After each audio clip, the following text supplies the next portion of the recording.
Introduction. Law, ethics, morality. What makes us different from other creatures in existence is that we are inherently gifted to choose. This ability is unique to humans and isn't found anywhere else in the universe. The earth, the moon, and the sun don't have the choice to decide for themselves what to do and where to go. The seasons change yearly, and night and day come and go without any effort. Animals function based on their instincts, not based on choice. Trees grow not because they choose to grow, but because nature does it for them effortlessly. Making choices has freed humans to live and function in a variety of ways. We are responsible for the choices we make. In order for our choices not to be harmful to ourselves or others, we have created laws, ethics, and morality to guard the well-being of others in society. Since humanity is not fully conscious and is still ignorant, we need certain rules and regulation to keep us in harmony and to live peacefully with each other. Despite all the advanced technology and progress that we have made for a better and more comfortable life on Earth, humanity hasn't grown much consciously. We hear every day in the news how cruel people can be during wars, violent events, sport competitions, or when our basic survival needs are threatened. We have even become worse by destroying one another with modern technology. Without certain laws and principles, we human beings are still not far from animals. We need ethical guidelines and regulations to live together in harmony. Otherwise, we all could regress and act like savages in the absence of laws and lack of consciousness. We created laws to pay consequences if we steal or commit a crime. We are punished for drinking and driving or speeding. Based on laws and principles, we have certain ideas of how to regulate and to behave in order to function in a society. Ethics play a role, too, depending on our roles in society. Different professions have their own code of ethics, such as nurses, doctors, police officers, and lawyers, in order for them to function in a professional manner. The ethical guidance are created to ensure the professionals behave according to certain principles. Without these standards, chaos could arise and everyone would be free to act as they wish. We have created morality depending on the religion that one follows. Morality has been formed by most religions for their followers. It provides a framework for individuals to live righteous and virtuous lives based on the teaching of their faith. Different religions have their own codes of morality. For instance, Judaism has the Ten Commandments, which contain rules against stealing, committing adultery, and killing. Buddhism, Christianity, Islam, and various other religions have their own unique moral codes. These moral guidance are like a compass, helping followers not to go astray or to regress back to ungodly behaviors. In this chaotic world, what we truly need isn't more division, hatred, or greed. We require unity and wisdom. Is it possible to seek universal values that can bring us together and lead us toward becoming more loving and aware individuals? We are like prisoners trapped in the cells of our ignorance, vanity, deceptions, and greed. To break free, we must support one another, have a clear plan, and follow wise leadership. We need to remember to show compassion toward our planet and all its living beings.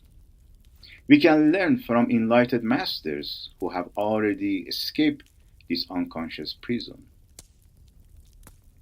Zarathustra, who lived 1,000 years ago in Persia, Iran, provided universal principles for humanity to follow.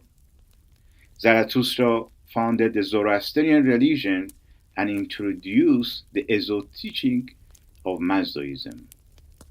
The term Mazdaism means followers of wisdom. Rather than using force, authority, or violence, Zarathustra believed in change through reason, wisdom, and deepening awareness. He imagined a society and a world where individuals were empowered to think independently and shape their own destinies, breaking free from blind obedience. He opposed herd mentality and robotic thinking. Instead, he advocated for seeking wisdom and knowledge from enlightened individuals. Zarathustra encouraged the inherent goodness within each person and encouraged us to express it through our thoughts, words, and actions. The teaching of Mazdaism and Zarathustra is universal and very clear. Good thoughts, good words, and good deeds is a way and a path of wisdom. The key concept is to embrace consciousness and goodness in our lives. Ahura Mazda is a source of wisdom within us. His teachings emphasize freedom of choice, intelligence, and consciousness. However, being an individual and being free doesn't mean being independent and irresponsible.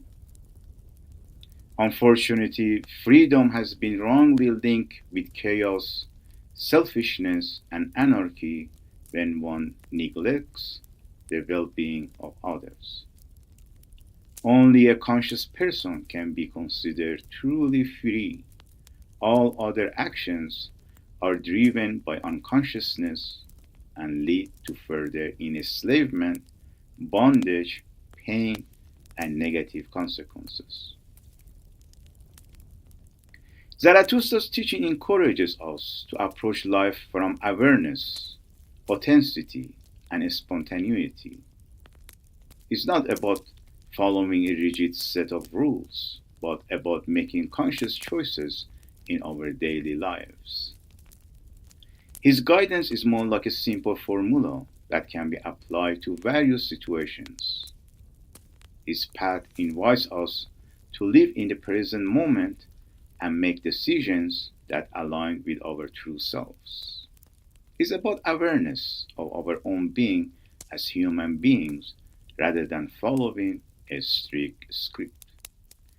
Like a migrating goose leaving no footprint, Zarathustra's teaching doesn't demand any preset map to follow.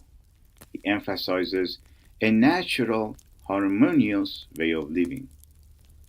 He views sin as rooted in lack of love and kindness, arising from ignorance and unconsciousness. A conscious, loving individual doesn't require external laws or ethical codes to guide their behavior. Awakened and conscious people such as Yeshua or Jesus in Greek, Buddha, and Lao Tzu do not need any ethical codes, as their innate consciousness and love guide their actions without moral principle and prescriptions. The morality of Zarathustra is awareness of one's thoughts, words, and actions, whether they are conscious, good, or unconscious, bad, or evil. His path is the inner work, esoteric, not outer, exoteric. His teaching is based on an esoteric or inner approach in human psychology in order to bring inner peace and inner wisdom to us. He believes that without a conscious humanity, we cannot have a healthy society.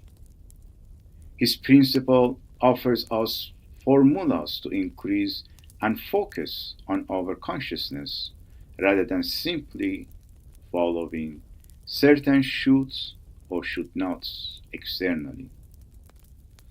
Good and bad are not rooted in things or actions. They are products of our thoughts and choices. For example, a knife is neither good nor bad on its own. Its nature depends on how we use it. If we use it to harm someone, it's bad. If we use it to prepare food, it's good.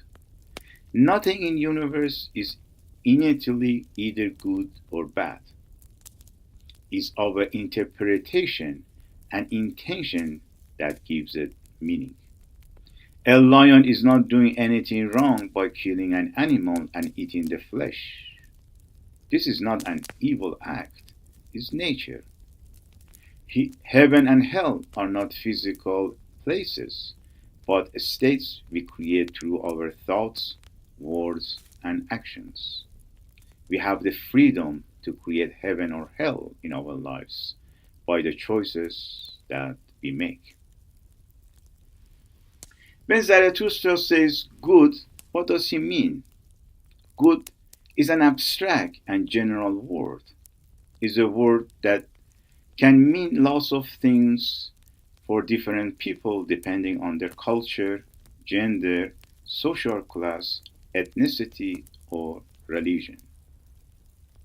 So, how can we define goodness since what's good for one person may be harmful for another? In this book, the moral values of Zarathustra based on goodness will be examined. Zarathustra religion that's named after him is called Dana Vanuhi, means good religion. His moral view and teachings are universal and can be applied by all people regardless of their origin and background.